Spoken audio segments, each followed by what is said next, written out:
Hi everyone, and welcome to Windrider Farm. In today's video, I'd like to show you a durable, long-lasting option for a container for a raised garden bed. What you see in front of you are two galvanized steel water troughs that I purchased at my local feed store. These galvanized water troughs are designed to last a long time and are fairly inexpensive given how long they're going to last. The one on the left measures 2 feet deep, 2 feet wide, and 4 feet long, and I paid $129 for it. The one to the right is also 2 feet deep, a little less than 2 feet wide, and 3.5 feet long, and I paid $109. What I'm going to show you today is how to fill these galvanized steel troughs as inexpensively as possible. If you were to try to fill these large troughs with dirt, it could be very expensive. So what I'd like to show you today is what else I purchased at my local feed store that's going to help me fill these inexpensively. What I'm going to be using on the bottom of these is pine shavings. The pine shavings will break down over time, basically composting in place. Each of these bales of pine shaving costs less than $6 a bale. So you can see why taking up some space on the bottom with these is going to be a lot less money than if you were to use all dirt.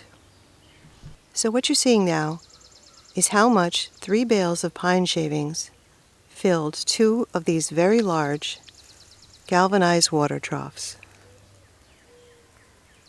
What I'll be using to fill these containers the rest of the way is a homemade container mix. How I make it is 1/3 peat moss, 1/3 good compost. It can be something you make yourself or bagged compost, and 1/3 perlite. I have found that making your own container mix is the least expensive option, especially when filling something this large. I'll also be adding a little bit of garden lime to adjust the pH because I'm using the peat moss, and the peat moss is acidic. And here they are, all filled up with the homemade container mix, at a fraction of what it would have cost had I used bag dirt. And here is one of the troughs planted. As you can see, there was room for 2 tomato plants, 3 pepper plants, and I've even included a trellis where you can plant pole beans, cucumbers, or as I have, something more decorative. You could also use your trough to grow greens, and here is a sample of some seeds I've collected that would work well in this type of container. So as you can see, you have many options for what you can grow in these containers.